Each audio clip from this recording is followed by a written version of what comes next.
Hi friends, this is Kavya.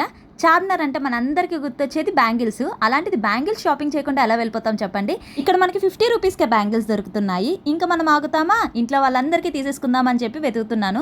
కాకపోతే వాళ్ళ సైజెసే తెలియవు, అవే నేను కన్ఫ్యూజ్ అవుతున్నాను. సెంటర్లో ఒక పెద్ద షాప్ ఉంది. ఆ షాప్లో అయితే ఇంకా బాగున్నాయి బ్యాంగిల్స్. చిన్న పిల్లల నుంచి అన్ని ఏజ్ గ్రూపుల వాళ్ళకి దొరుకుతున్నాయి అన్నమాట. కాకపోతే కొంచెం ఎక్స్పెన్సివ్ ఉన్నాయి. మనం చూసి బార్గెనింగ్ చేసి తీసుకోవాలి. ఈ బ్యాంగిల్స్ 500 అంట. ఇటువంటి మేము ఎక్కువగా వేసుకోమన్నమాట. వేసుకునే వాళ్ళైతే తప్పకుండా తీసుకోవచ్చు. ఇంకా మా ఇంట్లో వాళ్ళందరికీ నేనైతే బ్యాంగిల్స్ తీసేసుకున్నాను. ఆ షాపింగ్ అయితే ఫుల్గా అవ్వలేదు. మనకి 2-3 అవర్స్ ఏం సరిపోద్ది చెప్పండి. ఇంక ఈసారికి చాలు, నెక్స్ట్ టైం చూసుకుందామని. ఫుడ్ తినడానికి చార్మినార్ దగ్గర మనకి షాదాబ్ బిర్యానీ బాగా ఫేమస్ కదా, అక్కడికి వచ్చాము. ఆ రోజు వెజ్జే, మేము నాన్ వెజ్ పార్సల్ పట్టుకెళ్ళాము. అక్కడ ఫాలూదా బండ్ ఉంటుంది. ఫాలూదా తప్పకుండా ట్రై చేయండి, చాలా బాగుంది. ఇక్కడ మా హస్బెండ్కి నోరు ఊరిపోతుంది చూడండి. మా చార్మినార్ షాపింగ్ అయితే ఇలా అయింది. ఈ వీడియో కనుక నచ్చితే ప్లీజ్ లైక్, షేర్, సబ్స్క్రైబ్ చేసుకోండి.